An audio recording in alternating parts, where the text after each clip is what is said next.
Journey of 1,000 miles. Just with one step. Lousy. Welcome to my channel. It's the MMA Dad. My name's Andrew Casio. My friends call me Drew. This morning I'm headed out to Marcelo Garcia's gym.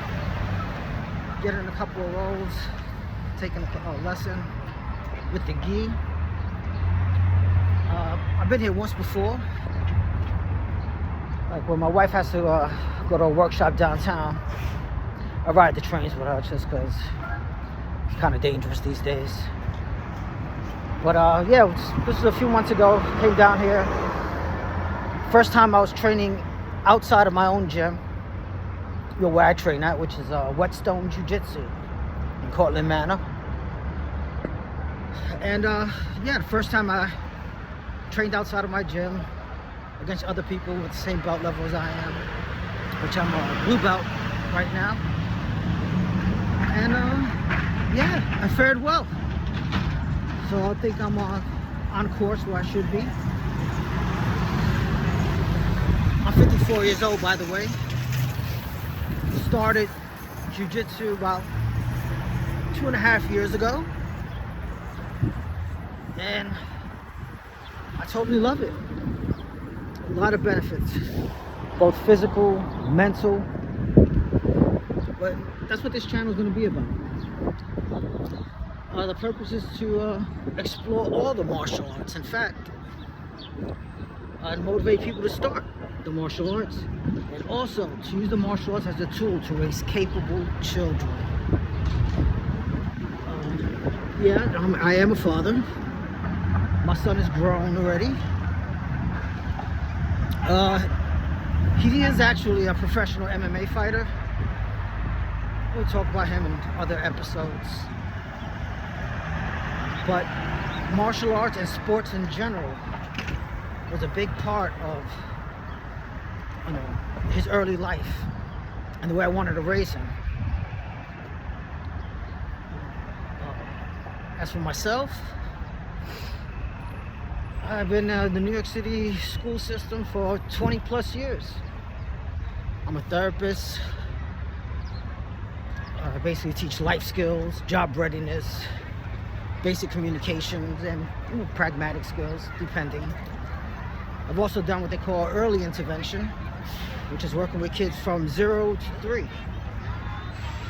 And yeah, so I've been around kids for a long time.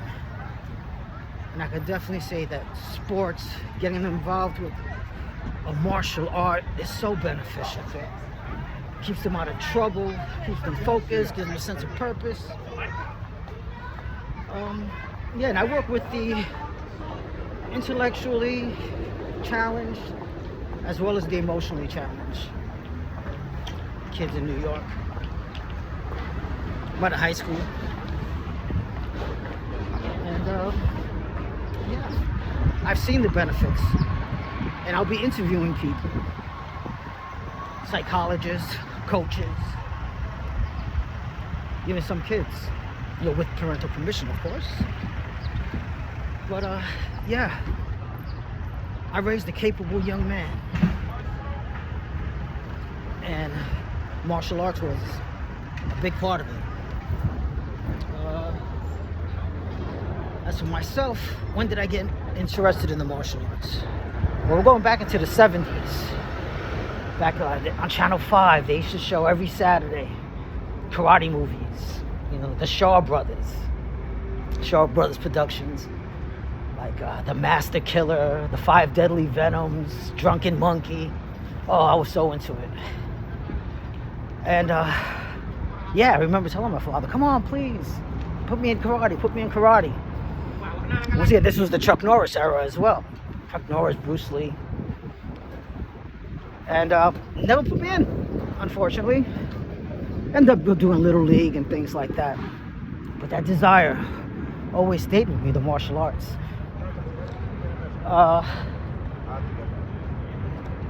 When I went to high school, ended up joining the football team. We played a lot of sports in my neighborhood growing up as a kid. Stickball, football, touch football in the street, tackle football in the empty lots. At the time, there aren't any empty lots around there anymore. It's all homes, multi-family homes now, those empty lots. But yep, so football was a important part of my life at that time as a high schooler, you know. I'll never forget it. And I don't know if you can tell by the video, but I'm not a very big person. Actually, I'm actually short and stout. My nickname in high school on the football team was Crash. I was very athletic, smashing people up. It was great. Ended up senior year playing in the PSAL championships against some team in Brooklyn. I can't remember the high school, but it was this team out in Brooklyn. I ended up putting their star running back out the game. I played defense, but I was all in. I was actually a co-captain of the football team. And at that game, there were some scouts there from Penn State. Actually, Joe Paterno himself was there. They were scouting this guy on my team. His name was Ron Fields, linebacker. He was also captain. And after the game, which we won that game. Yes. That was for the championships. After the game, my coach comes up to me, Coach Mercarelli. Comes up to me and he's like, hey, Joe Paterno came up to me and said, hey, that kid, if that kid was 6 foot tall, I'd take him. Oh, man, when he told me that, my heart just went into my stomach. Yeah, that was a pivotal point. Very next day, went down to Fordham Road in the Bronx and enlisted in the Air Force. Yep, didn't even attempt to try and apply to another college, maybe even deep. You know, being realistic, 5'4" dude, you know, 100 or something pounds. You know, what's the chances? But I didn't even take a shot. Years later, look what I'm wearing. I've got my Notre Dame jacket on, my Rudy jacket. I saw Rudy. That movie Rudy came out. I was like, oh shit. Very similar to my story, except he went for it. And that's a true story. Anyway, I love that. Love that movie. So yeah. But all in all, being involved in a sports team was so good for me. I stayed out of trouble for the most part. You know, I kept my grades up just so I could stay on the team. Back in those days, we also had shop classes. Those I really enjoyed. And seems nowadays to be a shift towards the trades once again. So, went into the Air Force after graduation. I was 18 years old at the time. Did my whole thing, basic training. You go to your tech school. At the tech school, you go to your first duty base, which my first duty base was in Florida, Herbert Field Air Base, Special Operations Wing, out there. The job I had in the Air Force at the time was an ammunition specialist. So we worked on whatever kind of munitions that base happened to have in support of the aircraft. So at that base, they had the C-130 gunships. They have the 105 millimeter, the 20 mil, flares, So that's what I did while I was there. And on base, they had Taekwondo. They were offering Taekwondo classes. So I started Taekwondo. And I was into it. It was great. Loved it. I took that for about a year. I think I got up to a green belt or something like that. And belts are another story entirely.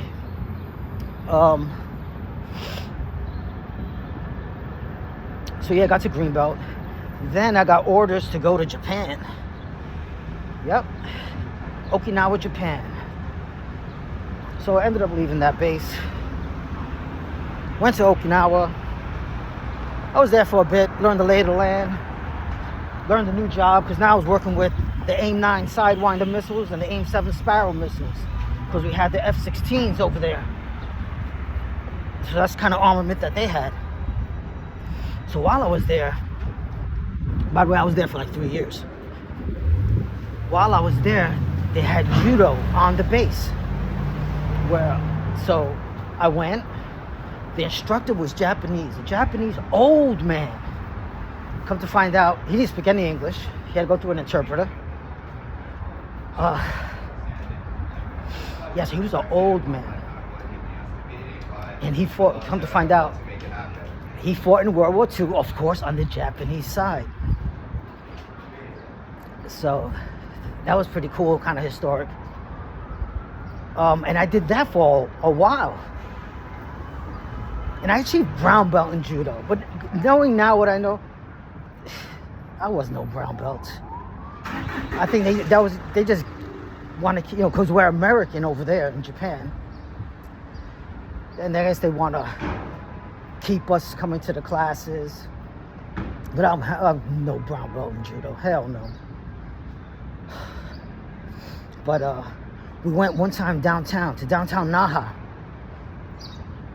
to go train with the natives, the locals. And let me tell you what, they all had cauliflower ear. And man, they ran circles around us. Like they were, a kitten playing with a yarn. I'll never forget that. But, I'm walking back to the east side. Maybe just got lost in conversation. I gotta go to the west side. So where was I? So yeah, the judo. So I was doing that for a while. Was really enjoying it. And very impressed with this older man. I mean, he looked like he was in his close to 70. And strong as an ox. Real strong. Yeah, the Okinawans live a long time also. Their lifestyle and the way they eat. I'll be covering that too later on down the line. So, at that time, they also had a boxing team going on. So, I tried the boxing. And the head coach of the team took a liking to me. So, he was behind me, motivating me. So I left the judo, started with the boxing. On base, after duty hours. And had a few amateur fights there. It was cool. Now, during that time, I got invited to go try out for the All Air Force team to represent the Air Force at the Armed Forces Championships. So in order for that to happen, I had to get permission from the base. They had to cut orders, because now I had to leave Okinawa and go to Texas to start training and to try out for the Armed Forces, for the All Air Force team. In the military, the Armed Forces Championship is a very prestigious event. So, I got permission from the commander, cut orders. Although all my stuff is in Japan, it's staying there. I'm going back to Japan once it's all said and done. So, went to Texas, and I was going to fight at bantamweight. He wanted me to fight at bantamweight. which is 119 pounds. At the time, I was weighing like 145. So I had to cut a lot of weight once I got down there. So the way it works is that you get about 4 or 5 guys from each division battling for one spot. So there were like 4 other bantamweights, 4 lightweights, 4 welterweights, etc., etc., etc., up to heavyweight. So I went down there,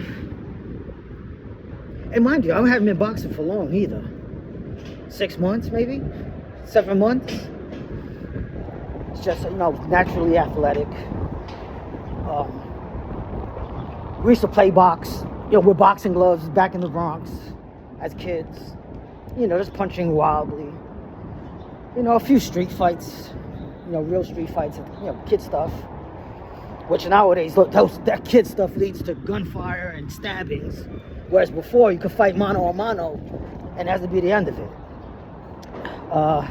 Yeah, it's a different world now. So anyway, I get down there, little training. We start training down there. And then here come the fight-offs. So every week, you gotta fight somebody. Loser goes home. That's it. So, long story short, I end up beating all the people that were in my division. So boom, now I'm representing the Air Force at bantamweight. Now the team has been made. Now we're gonna start training for the big fight, the Armed Forces Championship, which will take place in Arizona at Fort Huachuca.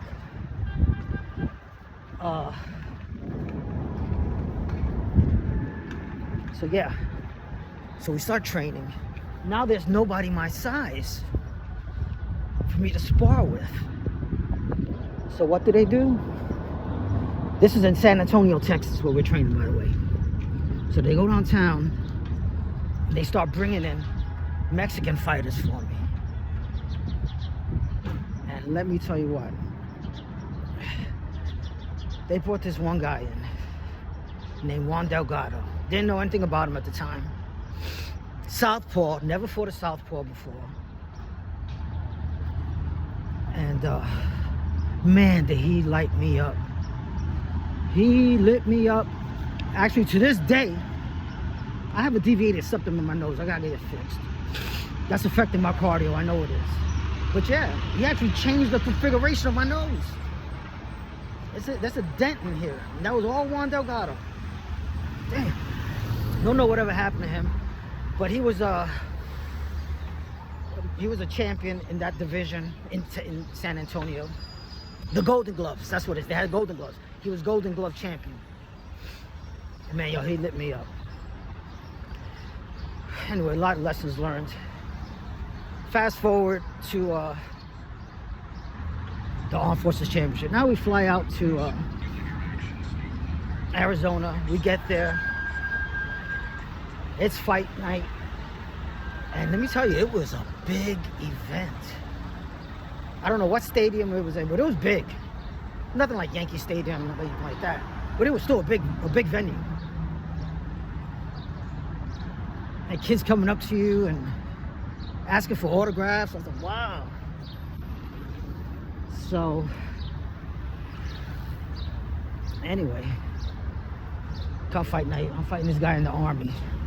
Can't remember what his name was. But he was on the Army team for a while. He represented the prior year. And yeah. Ding ding, bell goes on. I already knew I was opening up with the overhand right. Because that was my style. I fight like a Mexican, just straightforward. And that's a compliment to the Mexican people. Straight up. So, opened up, boom! Overhand right, crack, guy's head goes back. We're duking it out right there in the middle of the ring. He caught me with this uppercut. My knees buckled right there. Boom. I remember going down. My subconscious saying, don't go down, don't go down. Boom. He got me against the ropes. He's teeing off on me. Boom, I'm good. I'm not even hurt now. He's teeing off on me. But I was slip and then come up with a powerful left hook. So yeah, he's pity-patting me. But I'm weaving, coming up with one powerful left hook right to the chrome dome. Boom, head snapping back and everything. And we're doing that for a while. Then he gets me in the corner, and I hit my coach, hook and drill, hook and drill. That's where you just throw hooks and turn it around. I turned it around, now it's my turn, boom, and I'm teeing off on him.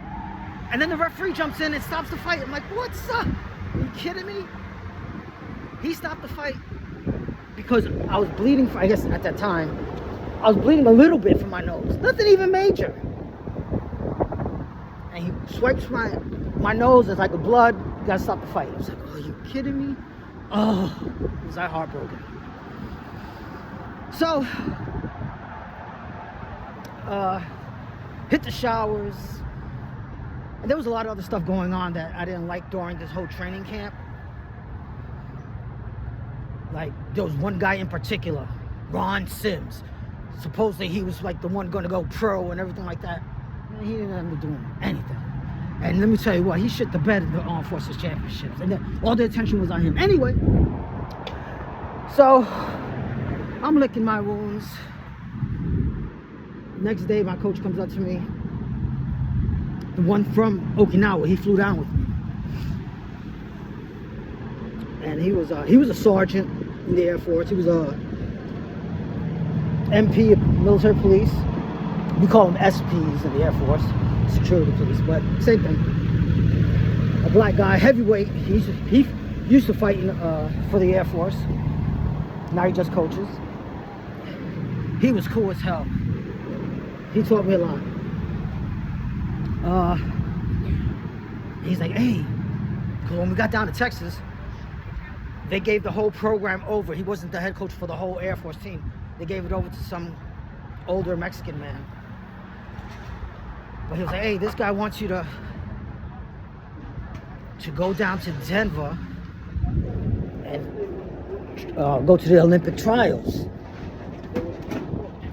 And at that time, man, that's why adults, having people to talk to is so important. I didn't even talk to anybody. I was just like, I'm not going. I'm going back to Okinawa. And that was that. But then in retrospect, I was like, man, what a foolish mistake. To get the opportunity to go to the Olympic trials. And at that time, that's when De La Hoya was the buzz. That's when De La Hoya was fighting.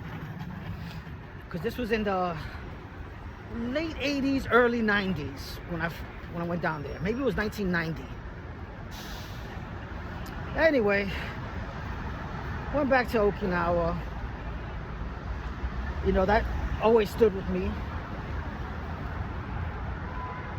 Yeah, that experience.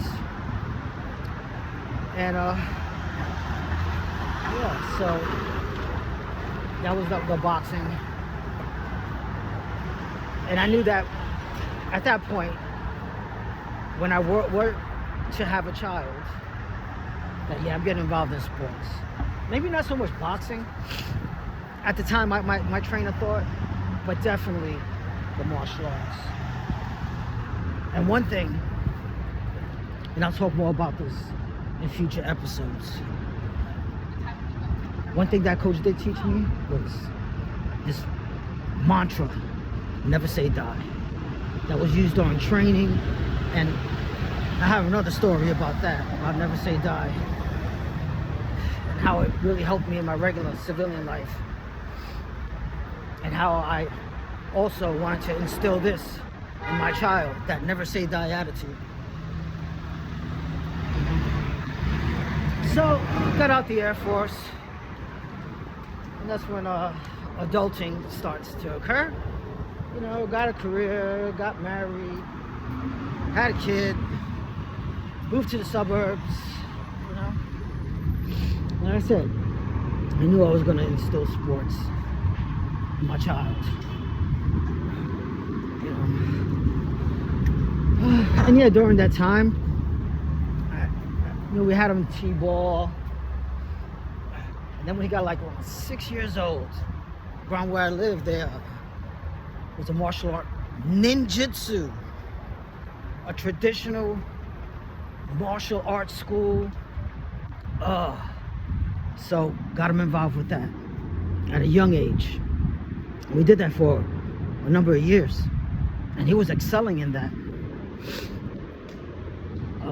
I definitely, if I wanna, I would like to interview him, Sensei Adam.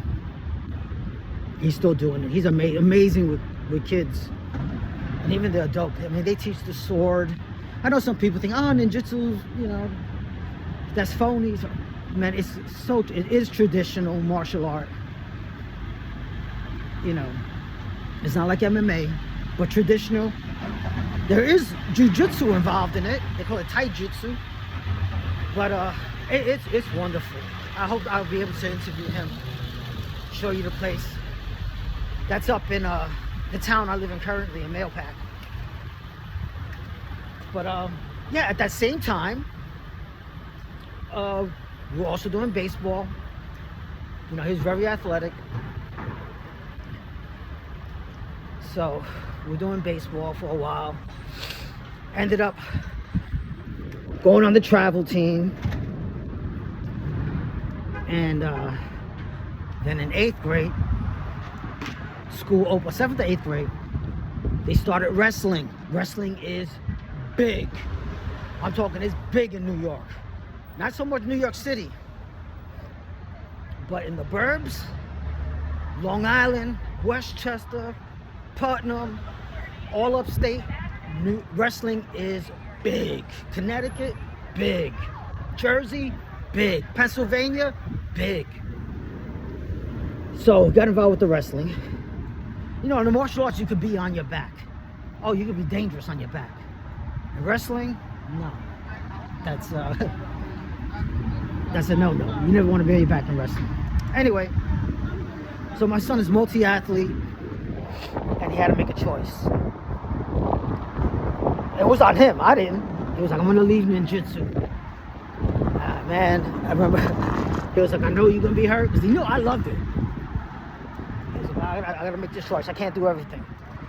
And this is from a young kid. Because I have to choose one. Well, you know, otherwise, I'm not going to be a master at it. Oh, shoot. Okay, so respect.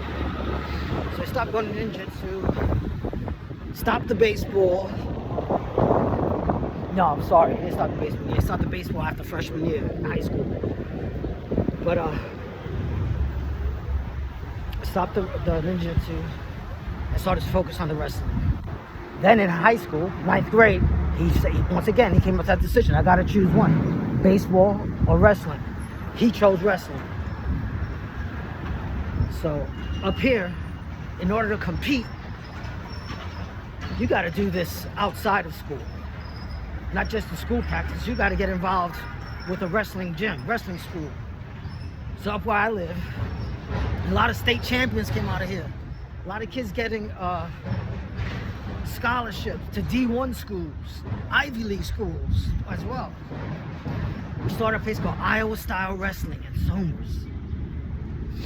Iowa Style now currently is called Empire. Is running the same guy. You know, John Deagle runs it. I would love to get an interview with him as well. But yeah, when my son was on that, whew, that's some serious business. And at the time also, he was traveling different states, competitive wrestling tournaments, Fargo. Oh yeah, my man was nice. And then after that, you know, there are many lessons learned during those times for both the parent and for the child himself. You know, you get to bond with them over this. You know, you have to establish trust. A lot of benefits, and that's what this channel is going to be about. What else we got here? Oh, yeah. So during that time, through all his youth, I wasn't doing any martial arts. I was in poor shape myself, in comparison. My outlet was, I was playing pool on Monday nights. I was on a pool team, the American Pool Players Association. And it was cool, camaraderie amongst the guys. You know, like I said, devoted to my son, his activities, trying to raise a good man. And mind you too, trying to stay married as well. It's a whole big juggling act when you get to this age. But hang out, I am here. I don't know if you can see it. But this is Marcelo Garcia's gym. It's still kind of early. I'm way early. So I'm just gonna walk around the neighborhood a little bit before I close up here. So it is time consuming. Like I said, I really wasn't doing much, but you know, the APA. And then to fill my time, something that was always in the back of my mind too is like to become a fireman. And up in the burbs, a lot, you know, we rely on volunteer firemen. You have some paid guys, but you also have a large constituent of volunteers. And you got to get trained by the state, the whole 9 yards. And I ended up doing that. And it was great for a while, but once again, you got to go on X amount of calls and trying to juggle all, you know, his activities, and then still, once again, trying to stay married, which you got to give attention to, and they're having to leave that. So the remainder of the time was just, you know, my son's activities until he went to college. And that'll be another story. But like I said, it was around that time that I started, when he left, I started going to a boxing gym just for training. I wasn't about at that age start to get cracked in the head. Just wasn't doing that. So I started with the boxing. Then I was doing yoga also. Yoga's amazing. I love yoga. And then after that, you know, with conversation with my son, because he started taking jiu-jitsu. I'm trying to think, because he's turning pro now. No, he just started to train jiu-jitsu and started to train MMA. But yeah, he was encouraging me to do jiu-jitsu because he knows where I am about martial arts. Anyway, I took the dive. And in my neighborhood, there's a gym called Whetstone. At the time, it was called Black Hole, but he changed the name to Whetstone Jiu-Jitsu. Coach Dan, amazing person. So yeah, and day one, when I went there, let me tell you what, my body went into shock. Wasn't used to that type of training. But I didn't quit, kept on going. After a while, I started increasing my days. And now I'm up to 4 days a week. Consecutive days. And mind you, I'm 54 now. And yeah, I've lost a lot of weight. My skills are improving. Haven't competed yet. There's a competition in May which I may go to. It was really not my focus, you know, to compete. But I just might do it. Especially now that I'm starting this channel. Yeah, I'll cover that. And yeah, throughout this thing, my main focus is just to try to stay healthy, not get injured. This way I can stay on the mat, you know. And it's so therapeutic.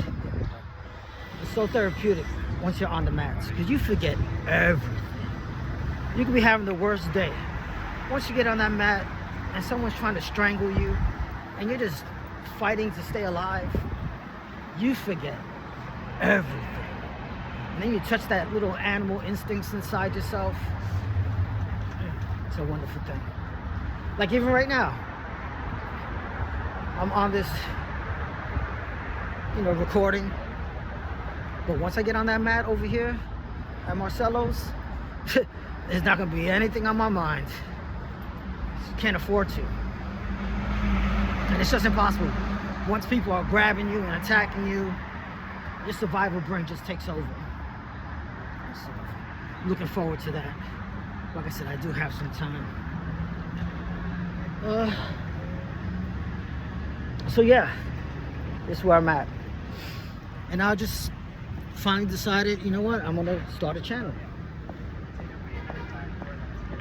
You know, I've been watching a lot of YouTube videos over the years. Of course, Joe Rogan, Jocko. There's this older jiu-jitsu guy. He has a channel called The Art of Skill. I listen to him quite a bit. 10th Planet Jiu-Jitsu with Eddie Bravo. I love that style of jiu-jitsu. That's a no-gi. But I prefer the gi myself. But I do no-gi just because it's part of jiu-jitsu and I just got to do it. But why am I doing the video now? You know, it's been a thought for years. But just recently, my son was being interviewed by some podcaster. And during that interview, I was like, damn, I think I could do significantly better than the person that was interviewing him. You know? So yeah, I just think it's about time to just get up off my ass, put all these fears aside of, you know, I'm not ready. I don't have the computer skills for this to edit, which I don't as of yet. I'm just, you know, regular with computers. You know, I'm a regular user. Somewhat computer literate. But I'm gonna learn it. I'm gonna try it. I watch the PBD podcast a lot. And yeah. So that kind of motivated me as well. I was like, just do it. You gotta take that first step. Got it. Can't be procrastinating. So why not now? It's overdue, actually. I wrote some notes for myself here. But yeah, there's a lot to learn. I'm going on this little journey. So PBD, you know, Patrick Bet-David, when he's talking about when he first started his podcast, which is very successful. He was a successful businessman before he got into this. But yeah, when he first started, I mean, he would get like 30 views. Now he gets, you know, 1 million+ views. But so he's like, expect failure for that first year. And hey, I'm up for it. If I fall on my face, so what? This has actually been very enjoyable. Just speaking about the topic because I love it, you know. Yeah. So like they say, please like and subscribe. I'll let you know how it went at Marcelo's. I'm expecting it to go very well, to be quite honest with you. So yeah, peace and never say die.